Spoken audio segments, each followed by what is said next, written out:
Welcome. Once again, thank you for joining me. My name is Douglas Garmans, and this is the continuing reading of the book Songs of the Buddhas, Chapter 2, John Lennon's song Imagine, and in-depth discussion of how the song affected me and the different ways I felt about the song's meanings to me. But anyway, we'll pick up where we left off with talking about the stages that one enters into life, and it's divided into 7 stages. And we're back to the picking up where we left off on the 5th stage. The 5th stage of life is normally from 29 to 35 years of age, and in this stage, it's the one in which most are in the middle of raising their families. This is also the age where maturity of the spirit develops. Unfortunately, very, very few ever mature spiritually past the 3rd stage of life, and even fewer make it to the 4th stage, spiritually speaking. The 5th stage is the time for your spirit to develop. If you've developed through all the previous stages healthfully and with a sense of a true center, then the other shore is not far away. The richness of the lessons you've learned by trusting existence and being truly centered will have raised and awakened all the first 3 chakras. And if you made it to this stage without raising energy or realizing your true center, then you would need to work on all the chakras. Working with the chakras will also mean developing the previous stages that were not fully developed. The chakras are also in line with the pillars. And Zen says that there's 4 pillars in life. And the pillars are strong. When the pillars are strong, then the other shore is within reach. The 4 pillars are the physical, the mental, the spiritual, and the emotional.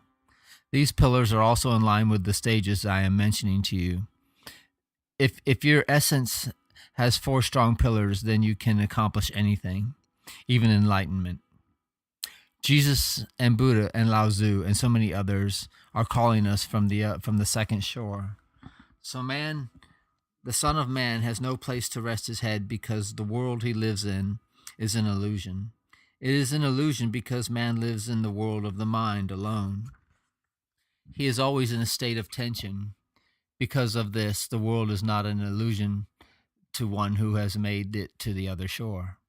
To him, the world is beautiful because he has awakened from the illusion that the mind has created. So yes, reincarnation is true. And so is the fact that the kingdom of heaven must be reached in this lifetime.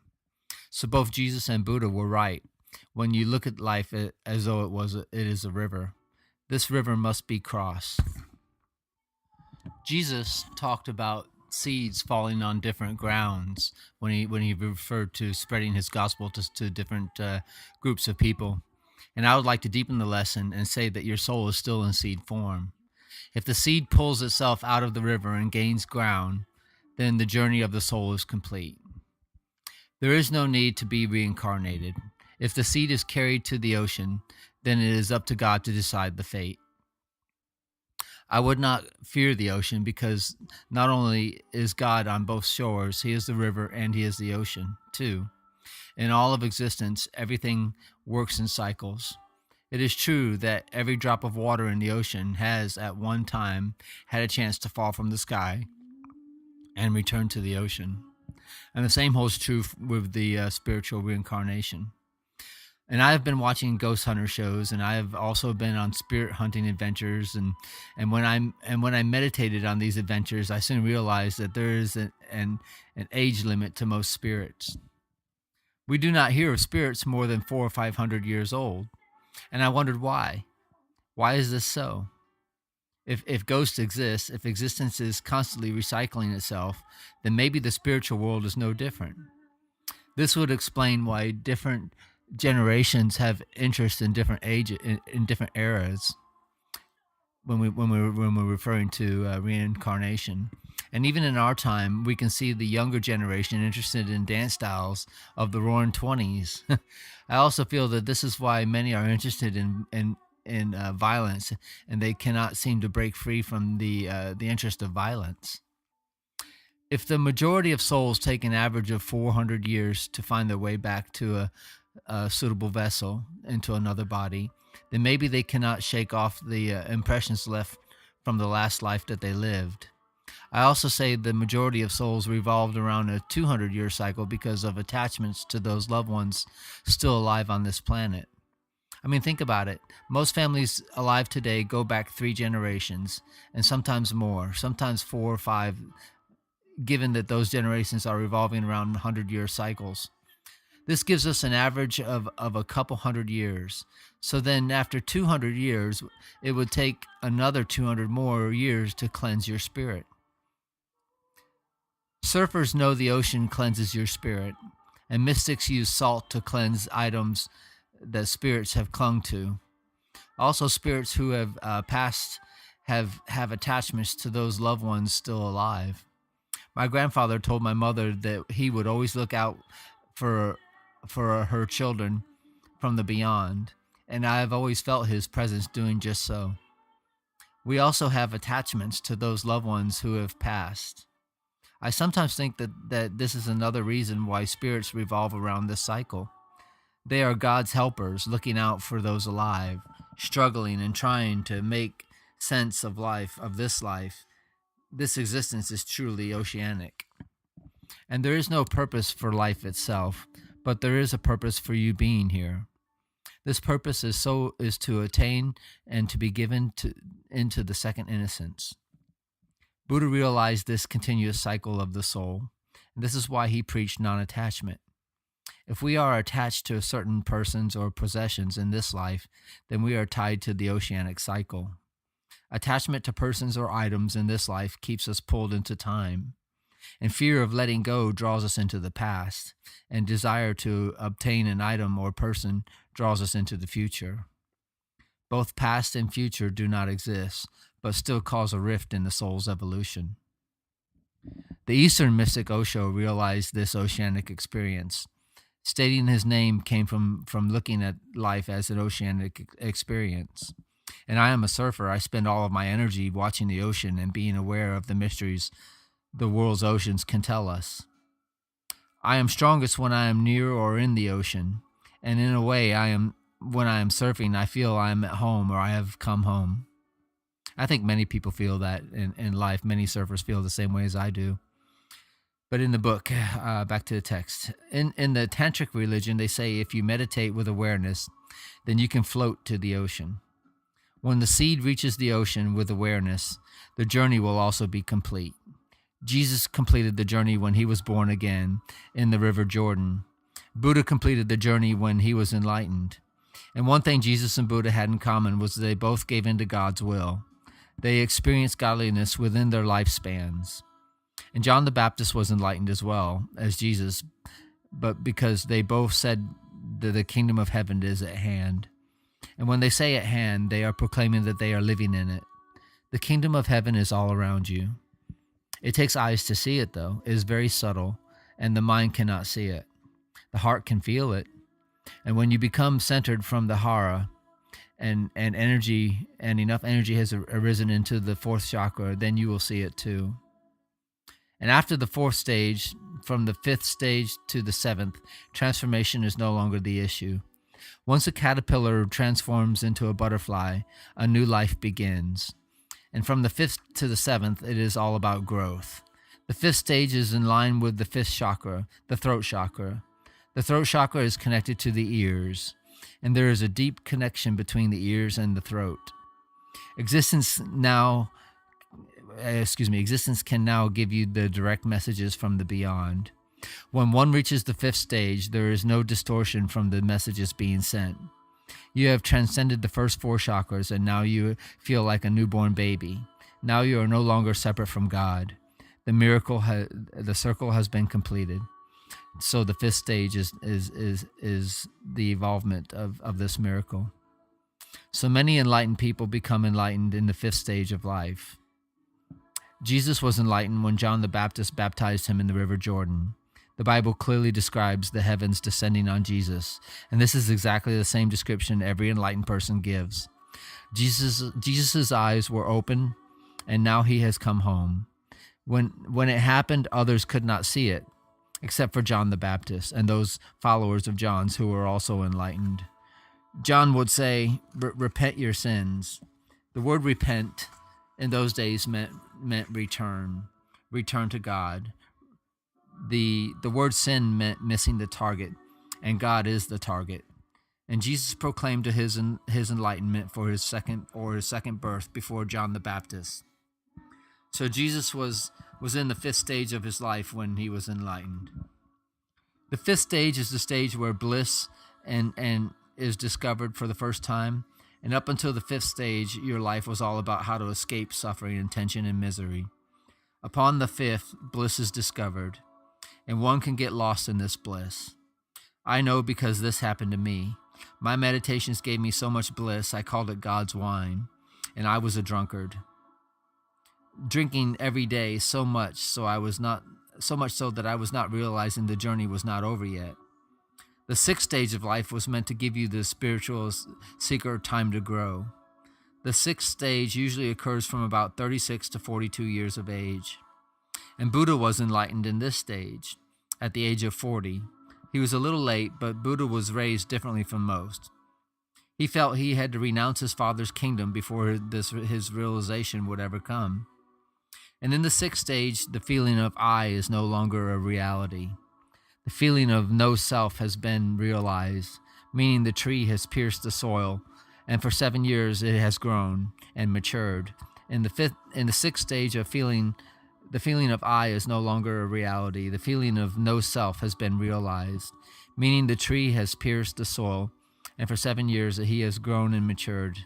In the sixth stage, the enlightened person may sometimes wonder, what am I still doing here? Why am I still in this body?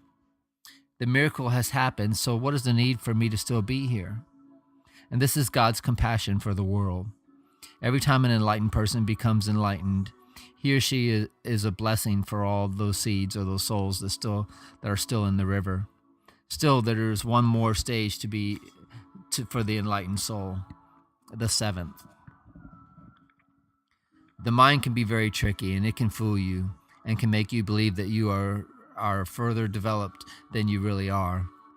In chapter 1, remember the story when I sat down for dinner with some fellow meditators?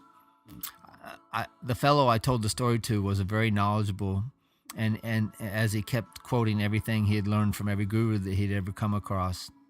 And he was in his late 40s, so he should have been in the sixth stage. But in reality, he was still in the third, the intellectual stage. His head was so full of spiritual concepts. Concepts are of the mind. And in an effort to help him to move past this stage, we sat down for dinner together. And we were eating at a Vietnamese restaurant. And after we ate our dinner, I held up a large basil branch. And as I held up the branch, I said to him, "Your guru is like this branch." I said, "Imagine his branch as a large tree with roots going deep and expanding into the brim of its branches. If you plant yourself too close to the large tree's trunk, then you will have shelter from the strong winds. The large tree can give you shelter from the winds and the harsh sunlight. And at first, this seems good. A little growth is possible, but only a little. The existing root structure of the large tree will prohibit your roots from expanding deep into the earth. Also, you will never receive the proper amounts of sunlight that your leaves need to expand and grow." I told the fellow, "It is good to stay close to the guru, but it would be wise to plant yourself just at the brim of the guru's reach. And that way you will receive shelter when you need it, and then gather your own sunlight when you also need it." I asked the fellow if he understood what I said, and he replied, "Be a light unto your own self." And that was Buddha's dying words to his cousin Ananda. And I felt that the fellow had missed what I was conveying when he said that. I think he understood me intellectually, but he had no light of his own. Maybe he had some light of intelligence of his own, I'm not sure. He just did not share it with me that day.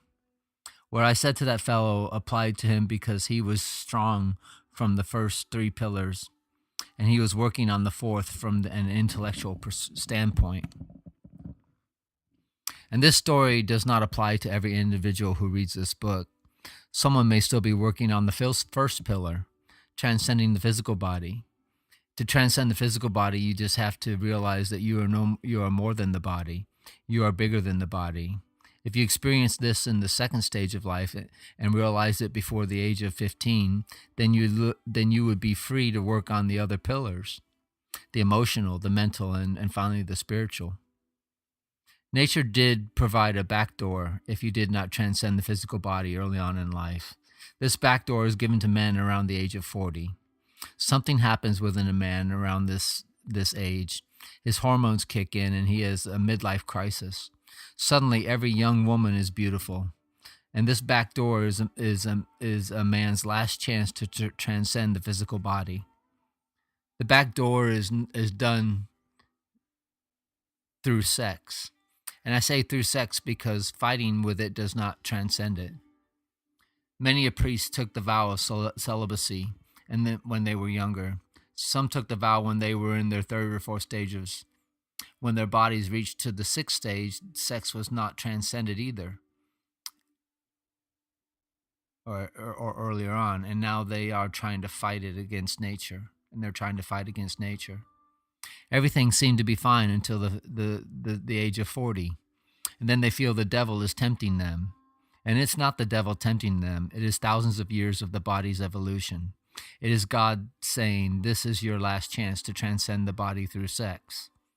Sex is transcended through understanding this fact, not through fighting it.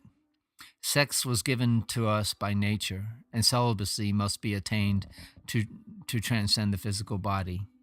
If it was not done earlier in life, if another person transcended the physical body earlier on in life and they became stuck at the emotional pillar, then that stage or pillar will need to be worked on. And transcending the emotional pillar means transcending the emotions given to us by nature. Emotions like fear, anger, violence, and hate. If these emotions are faced, then fear becomes courage, anger becomes compassion, violence becomes nonviolence, and hate becomes love. Facing these emotions means bringing awareness into them, not suppressing them or indulging in them. Just step back and bring awareness into them, and they will be transcended. If another individual transcended the physical and the emotional pillars, and not the mental stage or pillar, then the mental pillar will have to be worked on. The mental pillar consists of what nature gave us, of doubt and thinking. If you transcend doubt, it becomes trust. And if you transcend thinking, it becomes awareness. One finally realizes he is more than the mind. Awareness and trust takes us out of the mind. And at that point, we can work on the fourth pillar, the spiritual. The spiritual stage or pillar is transcended through the mind as well. By nature, we are given imagination and dreaming. And John Lennon, through this song, brought the listener to the fourth pillar, imagination. When transformed, it turns into willpower, dreams. When transformed, turn into visions. And this is why I raised the question, was John Lennon enlightened? I really don't think he was, but listening to these lyrics of some of his songs, I wonder, was a song a dream or a vision of the future? And the sixth stage of life has unfortunately been reached only by a handful of individuals. And I feel the numbers are greater than history has recorded. Our history was kept by the wrong people, the scribes. They wrote about our history as they believed it happened. Then translations were also changed when languages were translated.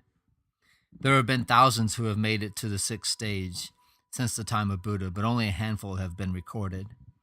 The sixth stage was meant to give a seeker time to grow. It is the one thing to become enlightened. It is another thing to help another person to get to the point where that experience can happen to them. Buddha remained silent for 7 days after his enlightenment. He could not put into words what had happened to him. Even though an enlightened person no longer lives in time, time is needed. Devices are used to help describe what occurs in the peak experience of enlightenment. At the most, we can point in the right direction. It's just like bringing a horse to water. If the horse does not know he's thirsty, he will not drink. If he knows he's thirsty, he will drink. Except with enlightenment, the horse has never drunk the water. Okay, I'm going to step out of the Songs of the Buddha's book because now we're talking about the mental body and how to overcome the mental body. And I'm reading something in this book that I'm reading of Osho's right now called Innocence, Knowledge, and Wonder. Um, what happened to the sense of wonder I felt as a child. But anyway, on page 83, one of the sannyasins asks, according to a very recent theory in astrophysics, every atom which exists in the body or which builds up all material things around us comes out of a cosmic circle through which it must go at least twice. However, this fact doesn't help me to feel part of the cosmos. As a scientist, do I ever stand the chance of experiencing mystery? And Osho responds to him and says, science is a demystification of existence. Hence, it is absolutely impossible to feel any sense of the mysterious through science. The very method of science prohibits it. It is just like somebody who is blind trying to see through the ears, or somebody who is deaf trying to listen into music through the eyes. The very method becomes the barrier. And science has a definite methodology that makes it limited. It gives it a demarcation, a definition, and it is absolutely necessary for science to be defined. Otherwise, there would be no difference at all between science and meditation. Between science and religious consciousness, science means being definite, being absolutely definite about facts. And if you are very definite about the facts, then you cannot feel mysterious. The more definite you are, the more mystery evaporates. Mystery needs a certain vagueness. Mystery needs something undefined, undemarcated. Science is factual and mystery is not factual. It is existential. A fact is only a part of existence, a very small part. And science deals with parts because it is easier to deal with the parts. They are smaller and you can analyze them. And you are not overwhelmed by them. You can possess them in your hands. You can dissect them. You can label them. You can be absolutely certain about their qualities and their quantities and possibilities.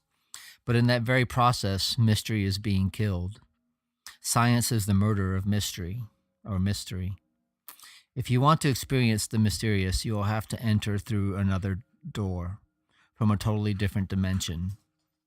The dimension of the mind is the dimension of science, and the dimension of meditation is the dimension of the miraculous, the mysterious. Meditation makes everything undefined. Meditation takes you into the unknown, the uncharted. Meditation takes you slowly into a kind of dissolution where the observer and the observed become one. Now that is not possible in science. The observer has to be the observed, it has to be the observer, and the observed has to be the observed. It is a clear-cut distinction, and it has to be made to maintain continuosity. Not even for a single moment should you forget yourself. Not even for a single moment should you become interested, dissolved, overwhelmed, passionate, loving toward the object of your inquiry. You have to be detached. You have to be very cold, absolutely indifferent. And indifference kills mystery. Between the world of meditation and the mind, there is a bridge, and that bridge is called the heart. The heart is just exactly between the two. Hence, the poet lives in a twilight land. Something of him can be scientific and something of him can be mystic. But that is the anxiety of the poet also, because he lives in two dimensions, diametrically opposite to each other. Hence, the poet tends to go mad, tends to commit suicide, and they are always known as a little bit crazy, outlandish. Something about them remains berserk, for the simple reason that they are not settled anywhere. They are neither in the world of facts nor are they in the world of existentialism. They are in a limbo. The poet can have a certain taste of the mysterious, but that too is only rarely. It comes and goes. The mystic lives there. The poet only jumps in once in a while and feels the joy of jumping beyond gravitation. But within a minute or within seconds, he is back, crushed against the forces of gravitation. And poetry is a kind of hoping. Once in a while, you're in the sky, and for a moment, you feel as if you have wings, but only for a moment. Hence the despair of the poet. Because he falls again and again from his peaks, he gathers a few glimpses. The greatest poets, too, have been able to gather only a few glimpses of the beyond. But the mystic lives in the world of mystery. His approach is absolutely transcendental to science. He is neither in the mind nor in the heart, but in the beyond. He has transcended both. And if you really want to experience the mysterious, then you will have to open a new door in your being. I'm not saying stop being a scientist. I am simply saying that science can remain a peripheral activity to you. When in the lab, be a scientist. But when you come out of the lab, forget all about science. Then just listen to the birds, and not in a scientific way. Look at the flowers, and not in a scientific way. Because when you look at a rose in a scientific way, it is a totally different kind of thing than you are looking at. It is not the same rose that a poet experiences. The experience does not depend on the object. The experience depends on the experiencer and the quality of experiencing. When the scientist looks at a rose, he thinks of colors, chemistry, physics, atoms, electrons, neutrons, and whatnot, except beauty. And beauty does not come into his vision. And that's what the rose is. To the poet, to the painter, the rose is a totally different experience. The rose is a manifestation of the unknown, of the transcendental, of the secret of life itself. It represents something of the divine. It brings into existence something of the sky, something of the faraway stars. It grows on the earth, and it is rooted in the earth. But it is not just part of the earth. It contains far more than that. It is not the sum total of its constituent parts. The scientist only comes to know it as the sum total of its constituent parts. There is nothing more to it. But the poet starts feeling something plus. The moment you dissect the rose, the beauty disappears. The rose was only an opportunity for the beauty to transcend or descend, a receptivity of the earth to the sky, a receptivity of the gross to the subtle. The poet feels that, but it is a feeling, and it is not a thought. So when you come out of the lab, forget all about atoms, forget about the cosmos, rather start looking afresh with different vision. A vision of a child, the vision of a poet, the vision of a lover. And when you look at the woman you love, never think of her in terms of biology. Otherwise, you'll be missed, and you'll miss the whole point. She is not biology. She was a being far greater than any biology can contain. When you kiss your woman, don't think in terms of what is being transferred from the lips to lips, chemically, otherwise you will be disgusted. You won't see any poetry. You'll be puzzled by what all these poets have been talking about. It is only an exchange of bacteria, germs, millions of germs, and it's dangerous too. It can be a matter of life and death, so beware. When you are making love to your woman, don't think in terms of hormones. Avoid the nonsense. Otherwise, the whole love act will simply be a mechanical phenomenon, and you will be there and yet not be there. You will be just an observer and not a participant. And the poet's whole secret is participation. Okay, folks, so let's just, I guess, kind of wind it down from here. But now we have a little more in-depth vision as to how to step out of the mental body and bring it back into the mysterious ways of the universe. Stephen Hawking just passed away about a month ago, and I wanted to put out a tribute to Stephen Hawking. I mean, he had a lot of great quotes, and I think he was an amazing mind. Maybe he was stuck in the scientific realm, but nonetheless, he was a great individual, and he had a great mind, and I think he should be remembered as that. Anyway, once again, thank you for joining me. My name is Douglas Grummins. We'll continue Songs of the Buddhas, Chapter 2, Part 4 on the next reading. Y'all take care of yourselves. Bye.